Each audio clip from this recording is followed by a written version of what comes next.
This is Cornstalks and Sports Talk, your go-to Iowa-based sports show, hosted by the one and only Eliot Clough. This is the story of the one. As head of maintenance at a concert hall, he knows the show must always go on. That's why he works behind the scenes, ensuring every light is working, the HVAC is humming, and his facility shines. With Grainger's supplies and solutions for every challenge he faces, plus 24/7 customer support, his venue never misses a beat. Call quickgrainger.com or just stop by. Grainger, for the ones who get it done. What's up, Cedar Valley? Hello to the Hawkeye State. This is Cornstalks and Sports Talk, your Iowa-based sports show hosted by me, Eliot Clough, at Eliot Clough on Twitter. I'm a UNI insider for Town Square Media. Thanks so much for tuning in today. It does not go unnoticed. First off, if you're watching on YouTube, yes, this is a classic rock studio. Sorry about it. The Pink Floyd thing in the background, and there's a little bit of a reflection back there, but my apologies. But if you're watching on YouTube, please subscribe, like, comment. If you have any thoughts on what we're talking about today, we would love it if you dropped a comment, like, subscribe, etc., especially if you're a UNI Panther fan, because we're going to be hitting that hard on today's episode of Cornstalks and Sports Talk. And if you're on Apple Podcasts, Spotify, Google Play, etc., make sure you subscribe, leave a rate and review. We only have a few, but we have a good amount of listeners, and a lot of you are on Apple Podcasts. So if you wouldn't mind leaving that rate and review and a comment or what have you, that would be greatly appreciated, and it does help us out a lot here on Cornstalks and Sports Talk. With me, Eliot Clough, at Eliot Clough on Twitter, just for that reminder before we get started. Again, thanks so much for tuning in to this midweek episode of the show. I always enjoy these longer episodes because we don't have to worry about commercials and stuff like that because we don't go on air for KOEL and KOEL.com. We don't do these on air, the midweek ones. We just do the Saturday ones that are on air. So it's just me, completely uninterrupted. And today we don't have a guest in studio, so we're really just going to hit this UNI stuff hard, and because I'm a UNI insider for Town Square Media, and that's my expertise. Sure, we like to hit some national stuff from time to time. Last couple weeks, I think it was 2 weeks ago when Paul Chryst got fired, we talked about that here on Cornstalks and Sports Talk, and I guess there was an implication of Iowa and stuff like that too, but we're mixing it up today, just UNI stuff, and I like to do these things by myself, kind of keeps things sharp. I used to do a lot of the solo stuff with former Pelicans coverage. If you didn't know that, I covered the New Orleans Pelicans for a little while. You can find some of that old stuff somewhere online. It's on another YouTube page too, Pelicans Plus, if you want to check it out. They were a really fun team to watch, but nice to, get familiar with where I grew up and cover these teams in Iowa, because I know these a little bit more than I know like Pelicans history and stuff, also Hornets history for that matter. So we're going to dive right into it, to the UNI content here on Cornstalks and Sports Talk. And we've done this before on these Wednesday episodes.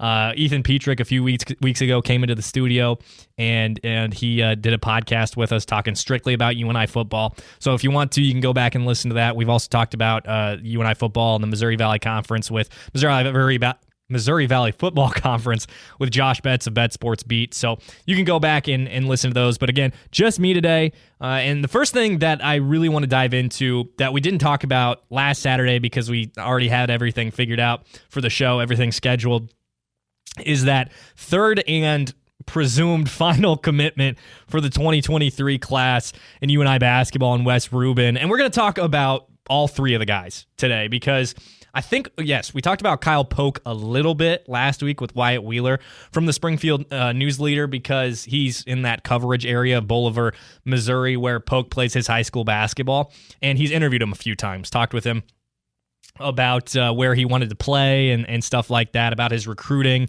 the process of the recruitment. And so we have a little bit of that. Again, you can go back and listen to that, or you can find it on YouTube. It's just that segment on YouTube of Wyatt and I talking about Missouri State football, UNI football, and then Kyle Pock a little bit. And so there's that. But really, we haven't dove into this class a ton. Again, we had that interview with RJ Taylor in the spring when he decided to commit to, and that might have been early summer as well. And you can go back and check that out as well. We have loads of content on Cornstalks and Sports Talk that you can always find, again, on YouTube or on Apple Podcasts, Spotify, Google Play, etc. But first, I want to talk about that recent commit, Wes Rubin, who is, I believe, a 2-star according to Verbal Commits. They do a lot of great stuff on Verbal Commits, but like Father Harry said I think it was on Twitter in response to me, if he or I were on Verbal Commits, we'd be 2-star recruits. So it's not necessarily super telling. What might be more telling is that Rubin isn't necessarily a huge presence. He's not on Rivals. He's not on 24/7 Sports. And Pock is on 24/7 Sports. He's really the only one of these three that has a real presence there.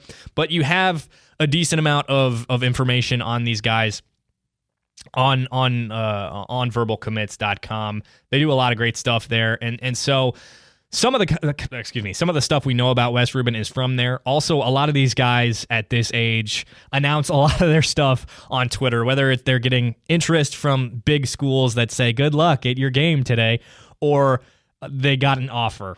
And that's helpful for guys like me to share that information and see what other offers they have.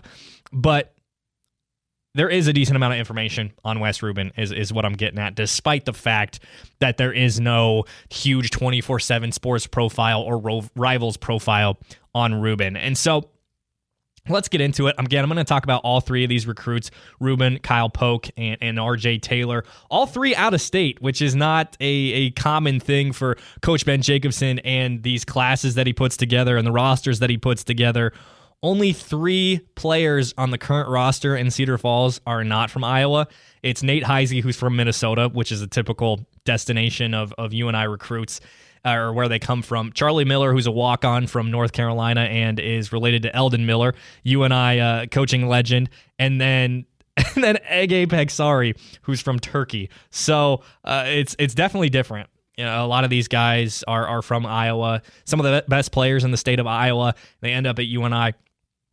But this class, completely out-of-state kids, really focused on the Chicago area and the EYBL circuit, AAU circuit, was this class. 2 of them are on the same team in Rubin and RJ Taylor. So let's dive right into Rubin. There's an article on Rubin and Pock and RJ Taylor all on the KOEL website and app. And you can find them on my Twitter feed as well. More recent stuff, so those will be easier to find from the Pock and Rubin articles. RJ Taylor's quite a ways back because that did happen in May, I believe it was. So, and we interviewed him then as well, and so you can check that out. That's on all of our podcast related wherever we're at. That was in April that he decided to commit. So there you go on Taylor. But Rubin, let's get to it. Wes Rubin, kid from Chicago, 6'8" forward that was initially committed to Loyola, wanted to stick around home. His twin brother stuck with his commitment to Loyola and to play for the Ramblers. And what I have written in here is initially committed to Loyola, then decommitted. Suck it, Ramblers. Because I think like most of the the MVC, not the biggest fan of Loyola, and you know they've won a bunch of games. They've defeated UNI on a pretty regular basis over the last few years. So, you know, a lot of people don't like them because of how good they've been recently. So, and I'd probably fall into that category too. But he also had an offer from a Power 6 school in DePaul and chose not to go there. Again, another Chicago school in the Big East Conference. DePaul has had some really good programs, really good teams in the last few years, and decided he didn't want to go there. And prior to his decommitment from Loyola, he also had offers from Northern Illinois, Southern Illinois, Western Illinois, Illinois State, Akron, Toledo, and a few others, Pacific, which is one out all the way in California. And then after his decommitment, he also had an offer from Western Michigan, decided to visit there, did some of the photo stuff and whatever, posted on his social media. Ultimately decided, I think it was just a few weeks, 2 weeks, 3 weeks after he announced his offer from UNI, he decided he wanted to commit and play for the Panthers. This was also after he went on an official visit. I don't know if that his was an official visit. RJ Taylor went on his official visit, and Wes Rubin went along with him. They're EYBL teammates. They play for Chicago Mean Streets, so that was I mean, that's just why it happened. They're friends. RJ has told me that Wes is a stud. I haven't seen Wes play. I haven't seen RJ play or Kyle Pock play in person, but RJ's a solid source for telling me that Wes is a good player because he plays with him, and RJ's good. So he knows what's good versus what's not for sure. The Chicago Times also wrote a bit of a feature on him and his brother Miles when they committed to Loyola. And the emphasis in that article about Wes and his style of play was, he's more of a wing. And he stands at 6'8", so we'll see what happens there. I traditionally, guys 6'8" and above tend to play that forward position for Coach Jake. But if the skill set's there, Coach Jake will adapt. I mean, he had never had a player like AJ Green, and then he came in and Coach Jake adapted and they figured stuff out. And if that's needed, then that's what's going to happen with Rubin. He's not quite as big or as thick as Miles is. Miles is considered the better considered the, quote, I'm putting this in quotes for those listening, better player as opposed to Wes, but Wes still obviously garnering a bunch of recruitment and a bunch of offers, so he landed where he can contribute and maybe can contribute quickly, but he strikes me as a versatile 6'8" player based on everything that I've seen, that I've read. He's a guy that can do a lot of different things, put the ball on the floor occasionally, shoot, get rebounds. He's a lob threat, and that could be, he could also be an awesome defender with Coach Jake. If he sticks around that 6'8" size, he's really long. He can probably defend a bunch of different positions and really some of the top scorers in the conference. We'll see in regards to that. But again, supposedly he can shoot, supposedly a lob threat. And again, this is stuff I've seen too, not just read. But being a teammate of RJ Taylor and having those guys come in with a connection already, that's even an added bonus. Like this class, talent-wise, is really good, and then you factor in the fact that these guys have had a history of playing together, and now that'll be brought to UNI, which already does a phenomenal job of creating chemistry and the family atmosphere that UNI is so familiar with, and Coach Jake tries to foster. It just makes sense having both of these guys there, and I'm excited. It's going to be fun to see what these two guys can do together, RJ and Wes Rubin. And with the announced commitment, again, we have that article on the KOEL website if you want to check it out about Wes. The graphic Wes put together or had put together is freaking sweet. You should go check it out if you have the opportunity. Let's move on to Pock, who, again, we talked about fairly recently with Wyatt Wheeler from the Springfield News Leader. And he knows Pock to the degree of having written some features about him, seen him play.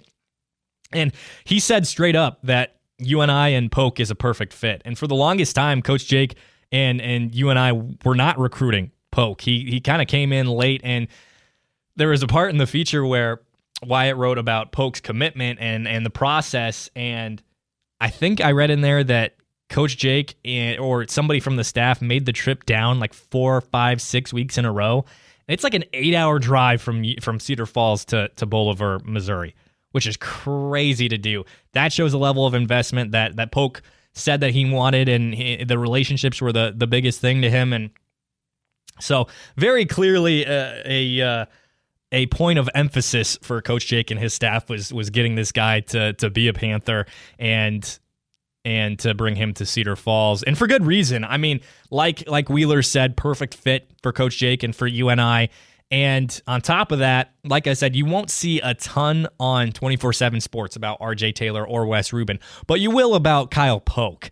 And it's not, there's not an evaluation or anything like that necessarily by a 24/7 quote expert, but they do have him ranked as a 3-star recruit, and probably, as far as I know, the best recruit in that area, that Springfield hour around, circumference around that area, the best athlete, best basketball player in this 2023 class coming from there. And again, I've read a few features, watched some film, and seen some evaluation of him.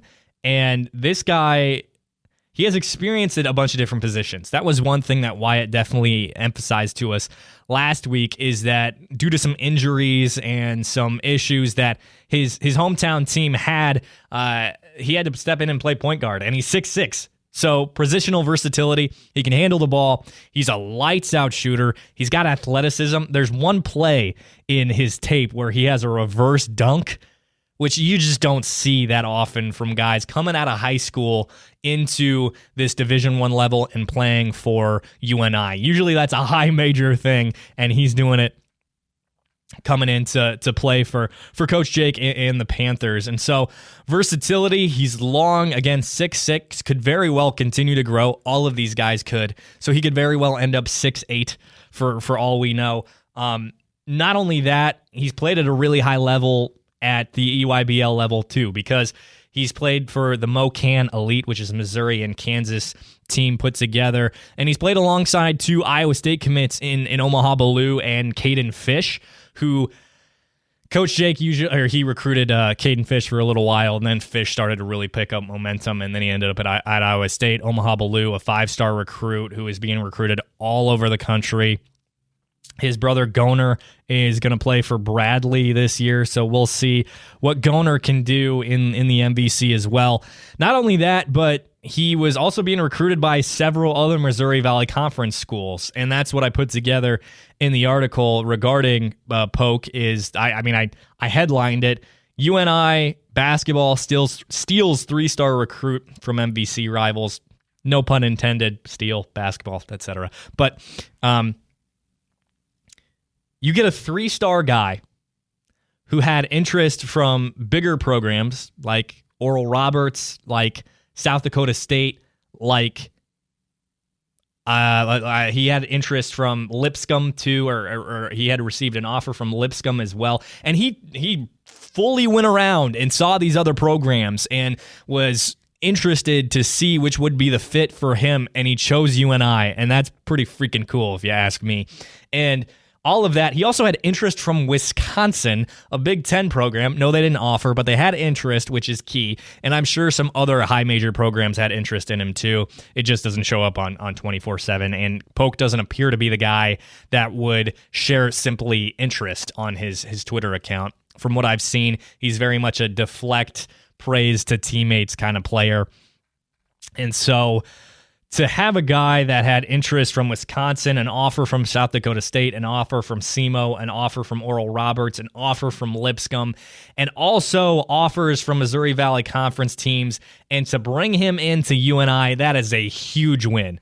That is a huge win. And not only that, the Missouri Valley Conference teams like Indiana State, and I think some of the Illinois schools were in the mix there, they got him from the hometown team in Missouri State.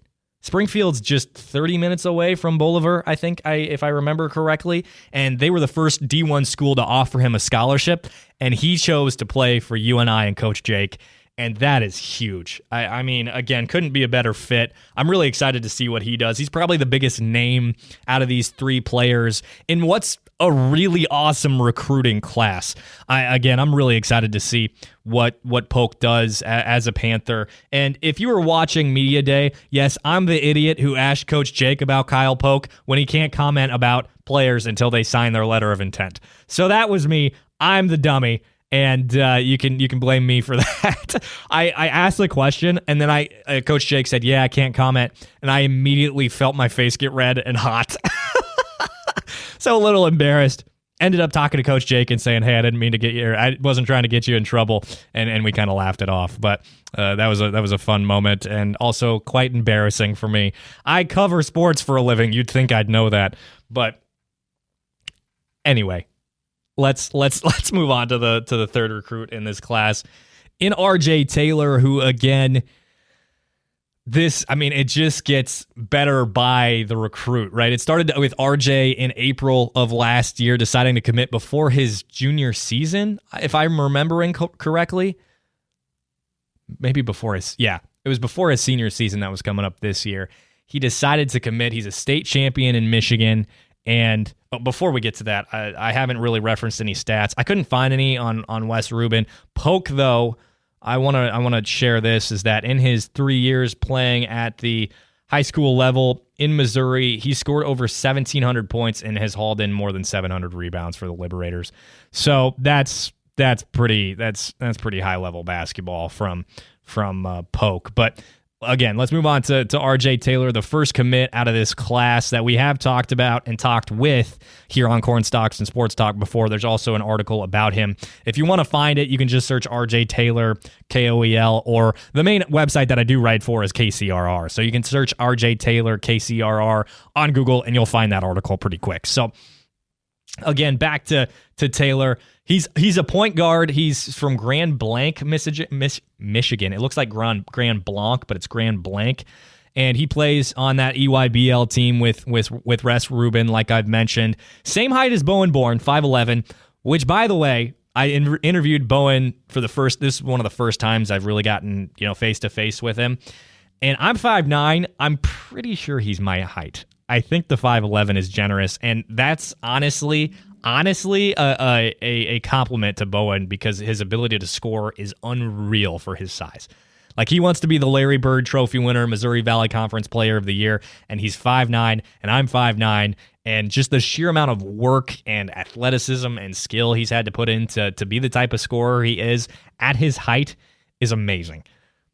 Anyway, recruits. RJ Taylor. Again, about the same size between RJ Taylor and Bowen Bourne. But from my vantage point, what I see is not the same player. Height, not attached to skill and type of player.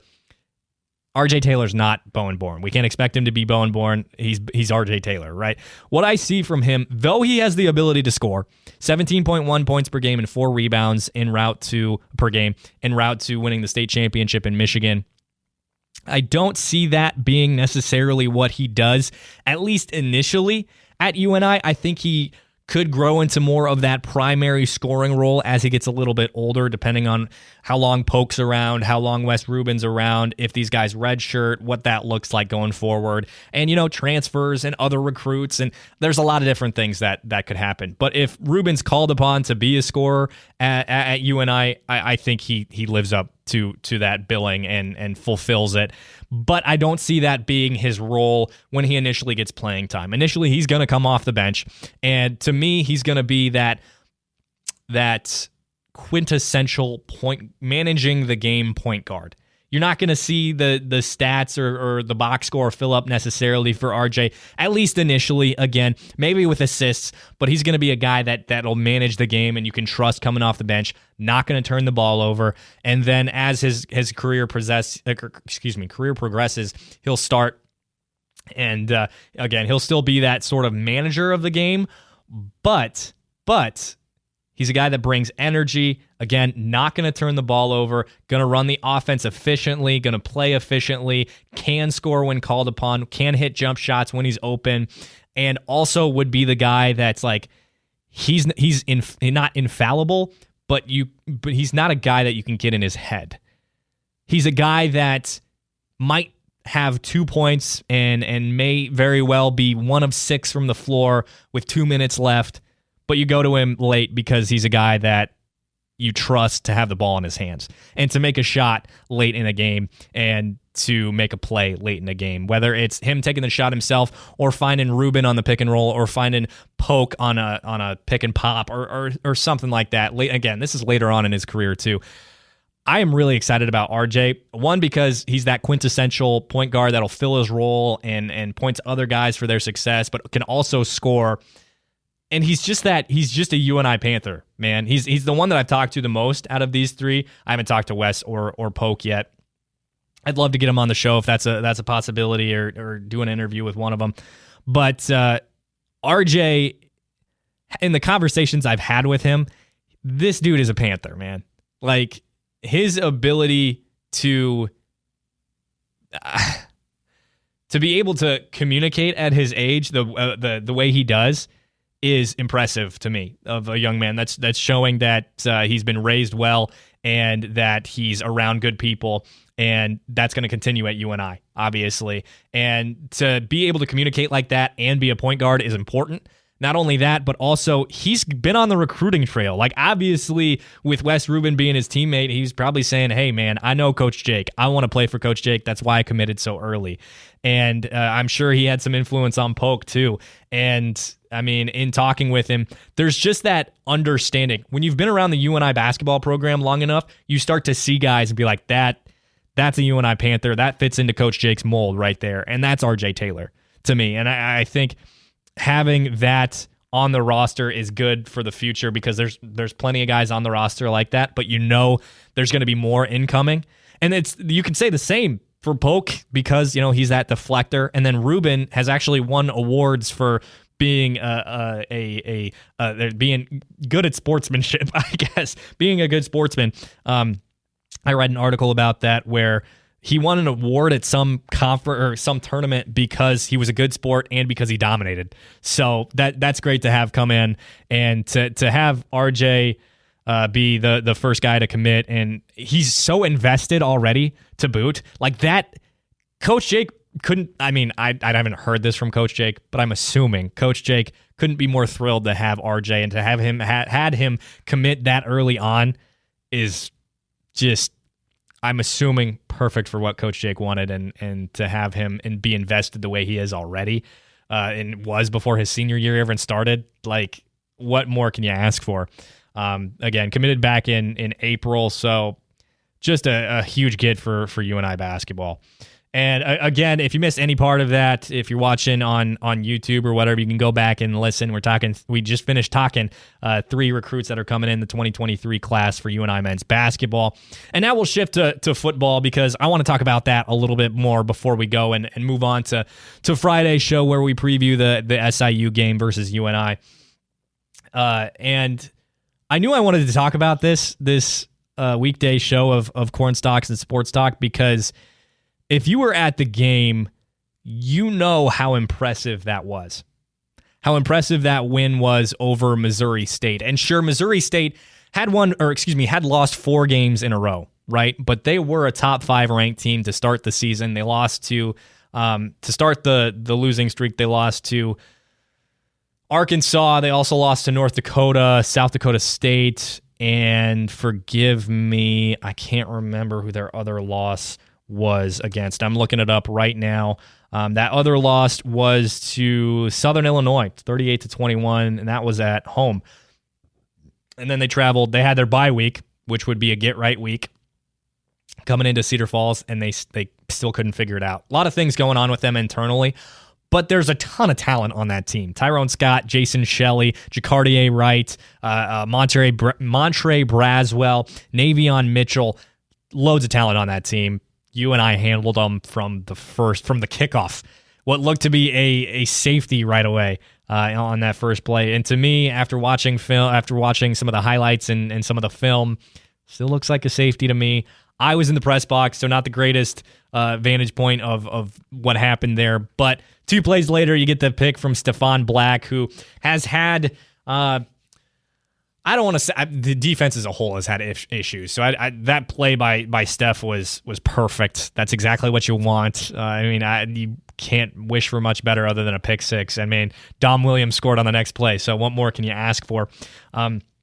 Holistically, the defense looked like the UNI defense of yore, It's that swarming 3 guys to the ball, make a play type of defense.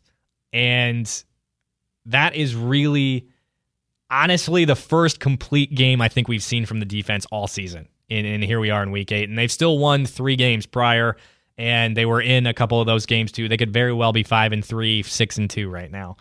And so now the defense is playing close to the level that they've played before. They're not the 2019 defense, that defense with Ellerson Smith and Xavier Williams and Jared Brinkman and some of those really talented guys that had been around for a while. Spencer Cuvalier was a part of that defense. Bryce Flater was a part of that defense. But they're working their way back to being that type of elite level. And this was probably the best win that they've had this season, despite where Missouri State is.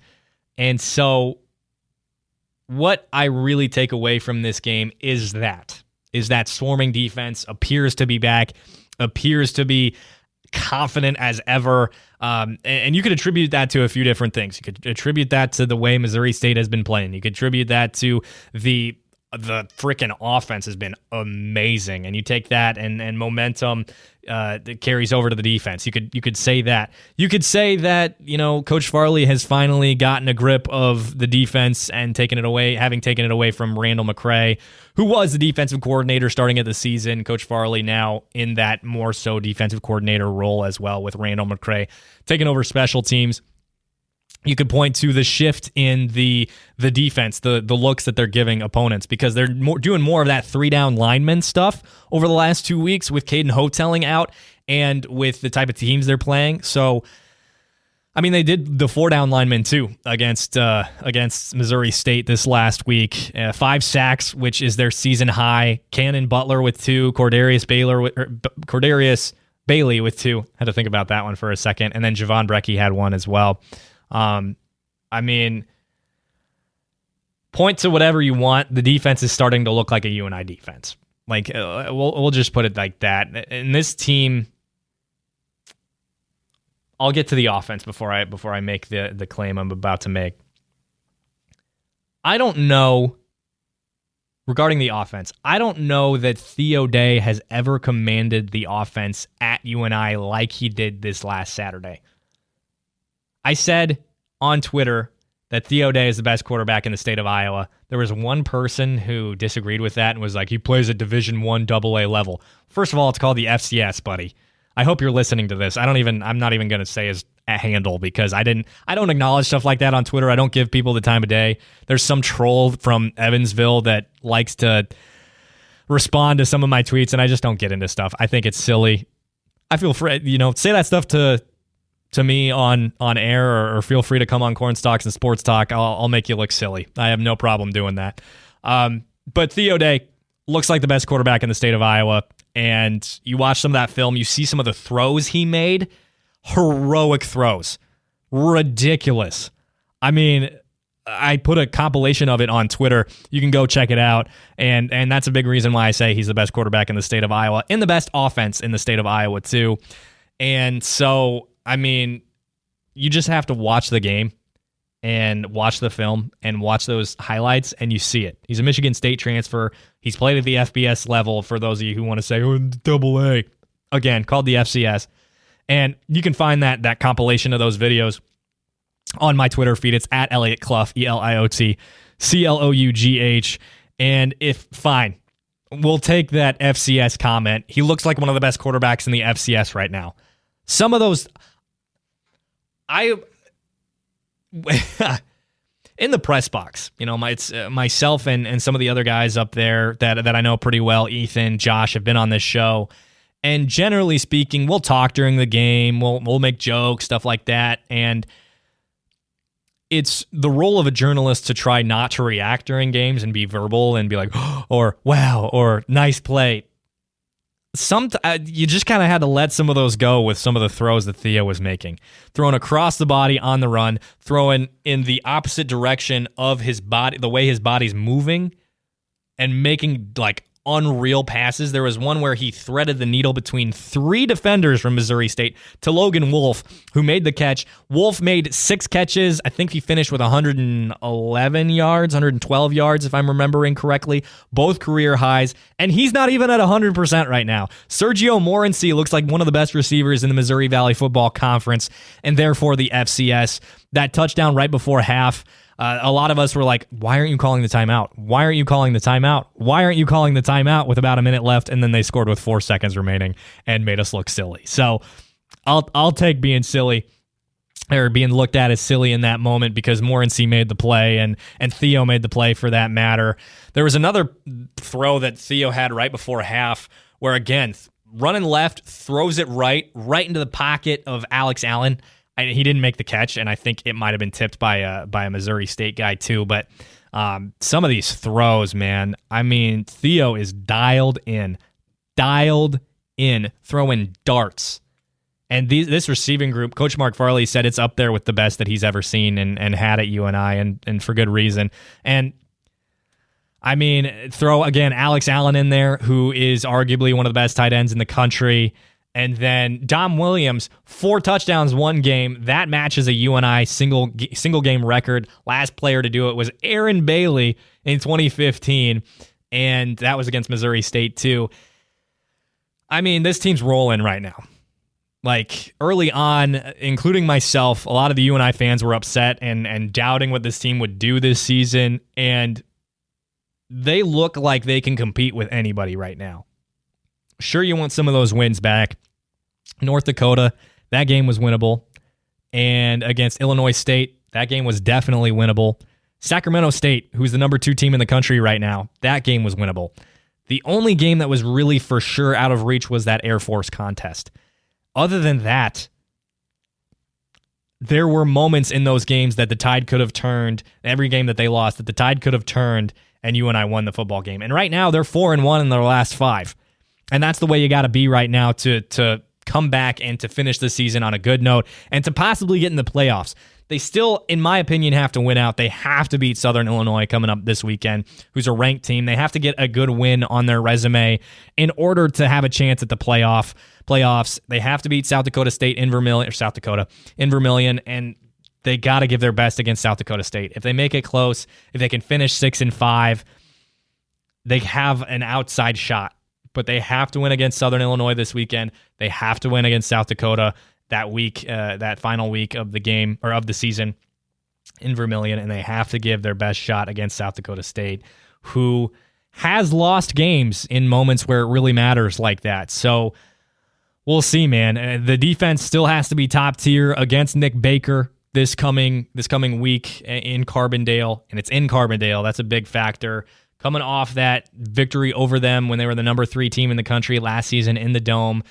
One of my favorite games that I've ever covered in sports. That game was insane. Steph Black had that pass breakup at the end for UNI to beat them to the 3rd-ranked team in the country. They very well could win out the way this team's playing right now.